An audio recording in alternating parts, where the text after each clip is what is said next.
김정은 북한 국무위원장의 건강 이상설이 계속 제기되고 있는 가운데 북한 뉴스처럼 편집해 김정은 위원장이 숨졌다는 소식을 전하는 영상이 퍼지고 있습니다. 정치계의 한마리 확 정치락입니다. 이 멘트 정말 오래간만에 하네요. 정말 요즘 심각한 가짜 뉴스들이 너무 많아요. 그래서 팩트체크를 하려고 합니다. 김정은 사망, 이렇게 지금 영상 자료를 보시면 김정은 사망, 가능성 두 가지. 김정은 사망했다, 이렇게 나오죠. 김정은 사망했다. 자, 성재준도 김정은 사망했다. 자, 신의 한수도 김정은 사망과 국방예산 축소, 이렇게 나오고 있습니다. 김정은 사망 후 김평일 권력 잡는다, 이렇게 나오고 있어요.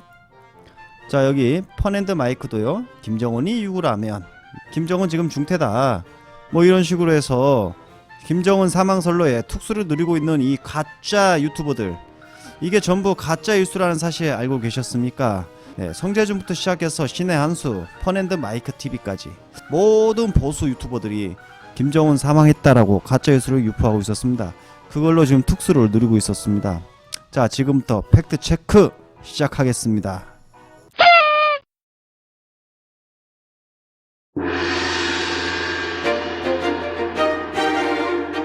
옛날 옛적에 백성공주와 정치못난이가 살고 있었어요. 백성공주야, 요즘 뉴스 봤어? 북한에 정말 무슨 큰일이 있나봐. 정치못난이야, 너는 기레기들이 하는 북한 보도를 믿니? 하루 이틀도 아니고 언론에 이 얘기밖에 안 나오는데 무슨 소리야. 무슨 일이 있긴 있으니까 나오는 거겠지. 얘네들이 낸 오보가 얼마나 많은데 그래. 예를 들면 최룡의 최고인민회의 상임위원장을 보자. 적폐 언론들은 2014년에 최룡의 위원장이 숙청됐다고 보도했어. 물론 그 사실이 아니라고 밝혀졌지. 그런데 적폐 언론들은 2015년에 또다시 최룡의 위원장이 숙청됐다고 보도했어. 적폐 언론들은 끈질기게 숙청설을 보도했지만 최룡의 위원장은 2019년 북한의 국회의장이라고 할 수 있는 최고인민회의 상임위원장으로 선출되었어. 북한은 워낙 폐쇄적이잖아? 가끔은 정보가 틀릴 수도 있지. 최룡희 위원장뿐만이 아니야. 2018년에 삼지연 관현악단이 서울에서 공연을 한 적이 있었는데 그때 삼지연 관현악단의 현송월 단장도 서울을 방문했어. 그런데 문제는 바로 이 현송월 단장이 조선일보가 2013년에 숙청됐다고 보도한 사람이었던 거야. 죽었다던 현송월 단장이 멀쩡히 서울에 등장한 거지. 이 숙청설을 믿었던 사람들은 얼마나 황당했겠니? 좀 민망하긴 했네.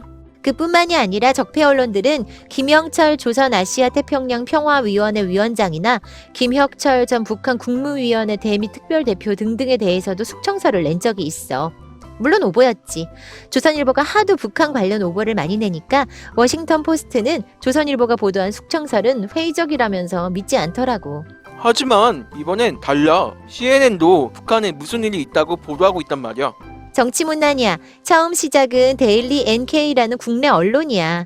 데일리 NK는 반북 보도에 가장 앞장서는 듣보잡 언론인데 CNN이 바로 이 데일리 NK를 인용해 보도한 거지. 그러니까 지금 나오는 반북 보도의 근원은 우리나라 적폐 언론인 거야. 우리나라 듣보잡 언론이 보도하고 외신이 이 보도를 인용하면 우리나라 언론이 다시 외신을 인용해 마치 믿을 만한 보도처럼 만든 거지. 엥? 나는 CNN이 보도하니까 신뢰가 갔었는데 우리나라 언론을 받아 쓴 거였구나. 적폐 언론들이 세계적으로 말썽을 피우고 있는 거지. 적폐 언론들은 북한에 대해선 밥 먹듯이 가짜뉴스를 만들어내고 있어. 오보를 낸다고 해서 북한이 명예훼손으로 소송을 걸 것도 아니잖아. 언론들이 책임질 일이 없으니까 마음 놓고 소설을 쓰는 거지. 그러니까 적폐 언론의 북한 보도를 믿으면 바보가 된다고. 1986년엔 어떤 일이 있었는지 알아? 북한이 댐에 물을 모았다가 한꺼번에 방류해서 서울을 물바다로 만들려 한다는 가짜뉴스를 냈어. 심지어 63 빌딩이 물에 잠긴다고도 했다고. 말도 안 돼. 63 빌딩이 어떻게 물에 잠겨? 뻥이 심한데? 하지만 언론은 이걸 굉장히 진지하게 다뤘어. 심지어 전두환은 물 공격을 막기 위해 댐을 건설해야 한다고 모금을 했다고. 그래서 실제로 국민이 700억 원을 모금하기도 했지. 진짜? 그래, 당시 700억 원이면 지금으로 치면 얼마인지 알아? 1986년에 짜장면이 647원이었대. 그런데 2016년 평균 짜장면 값이 4,600원이거든? 약 7배 오른 셈이니까 당시 700억 원이면 지금 기준으로 5천억 원 정도 되는 거야. 와, 가짜뉴스로 국민들 돈을 털다니. 전두환 각하는 역시 클래스가 다르구먼. 지금은 많은 국민이 적폐 언론이 하는 말이 거짓말이라는 걸 알지만 적폐 언론들의 가짜 뉴스를 의심하지 않고 믿어버리면 이렇게 어처구니 없는 일까지 벌어질 수 있는 거야. 예를 들면 주한미군 작전 계획엔 북한의 급변 사태가 일어나면 선제 공격한다는 계획도 있단 말이야. 만일 적폐 언론의 보도를 그대로 믿으면 어떻게 되겠어?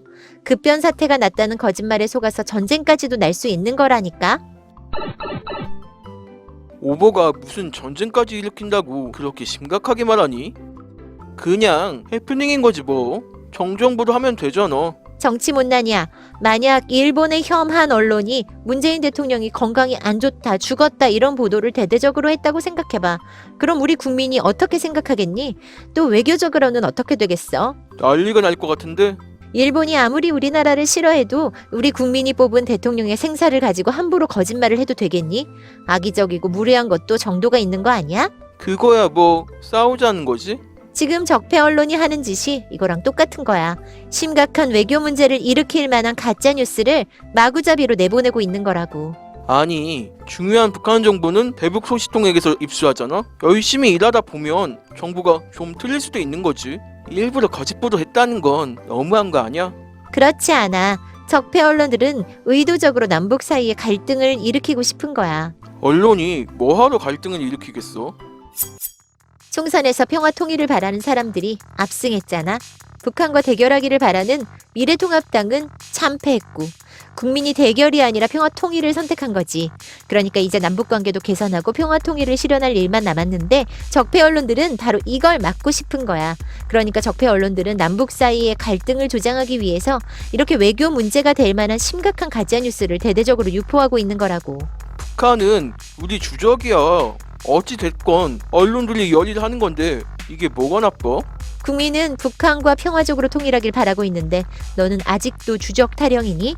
미래통합당도 너같이 생각하기 때문에 21대 총선에서 참패를 한 거라고. 됐어, 백성공주야. 그래도 언론을 건드리면 안 돼. 언론을 건드리는 게 바로 독재 아니야? 언론이 거짓말로 국민을 속여도 돼? 언론은 사실을 공정하게 보도해야 하는 거 아니야? 그런데 적폐 언론은 가짜뉴스로 국민을 속이고 있어. 더 나아가서 정부와 국회가 잘못된 정보로 잘못된 정책을 결정하게 유도하고 있고, 그래서 국민이 언론 적폐를 청산하자고 하는 거야. 적폐 언론은 대한민국의 암덩어리라고. 뭐 그런데 정말 언론개혁을 해낼 수 있겠어? 얼마 전에도 결국 TV조선과 채널A도 재승인을 받아냈잖아. 방통위에 있는 적폐가 또 사고를 친 건데 방통위 적폐도 청산해서 언론 개혁을 완수해야지. TV조선이랑 채널A는 조건부로 재승인을 받았는데 다음 심사 기간까지 기다리고 있으면 안 될 것 같아. 재승인의 조건이었던 공정성을 훼손하는 짓을 한다면 중간에라도 평가를 해서 허가를 취소해야지. 압도적인 국민의 힘이 모이고 정부와 여당이 적극적으로 나서면 할 수 있다고. 그래 잘해봐. 나는 언론에 잘 보여서 이미지 변신이나 해야겠다. 적폐 언론이 하는 짓들이 정말 도를 넘고 있는데요. 못할 짓을 하는 이 적폐 언론들을 하루빨리 청산해야겠어요. 백성공주와 정치못난이의 이야기는 계속됩니다. 재밌게 보셨다면 구독도 해주세요.